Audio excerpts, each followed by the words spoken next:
তাদের পাথরের আঘাত ও অত্যাচারে মহানবী সাল্লাল্লাহু আলাইহি ওয়াসাল্লামের পুরো শরীরে রক্তাক্ত হয়ে যায়, রক্তে তার জুতা ভরে যায়।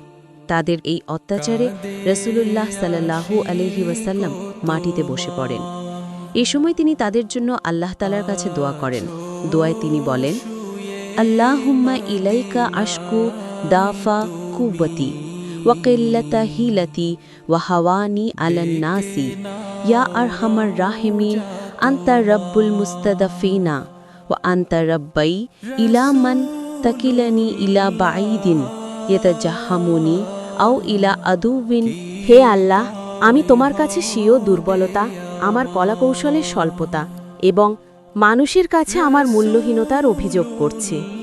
হে সর্বাধিক দয়ালু, তুমি দুর্বলদের প্রভু, আমারও প্রভু। তুমি আমাকে কার কাছে ন্যস্ত করছো? তুমি কি আমাকে দূরের এমন অচেনা কারো হাতে ন্যস্ত করেছ যে আমার সঙ্গে কঠোর ব্যবহার করবে, নাকি কোনো শত্রুর হাতে সোপর্দ করেছ যাকে তুমি আমার বিষয়ের মালিক করে দিয়েছ? তুমি যদি আমার উপর রাগান্বিত না হও, তাহলে আমি কোনো কিছুই পরোয়া করি না। তবে নিঃসন্দেহে তোমার ক্ষমা আমার জন্য সর্বাধিক প্রশস্ত ও প্রসারিত।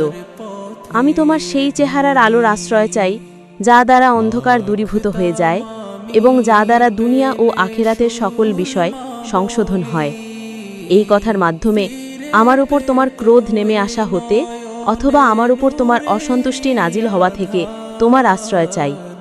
তোমার সন্তুষ্টি অর্জনের উদ্দেশ্যেই আমার সকল প্রচেষ্টা। তোমার সাহায্য ছাড়া অন্যায় কর্ম করা থেকে বেঁচে থাকা সম্ভব নয় এবং তোমার তাওফিক ও শক্তি ছাড়া তোমার আনুগত্য করা অসম্ভব।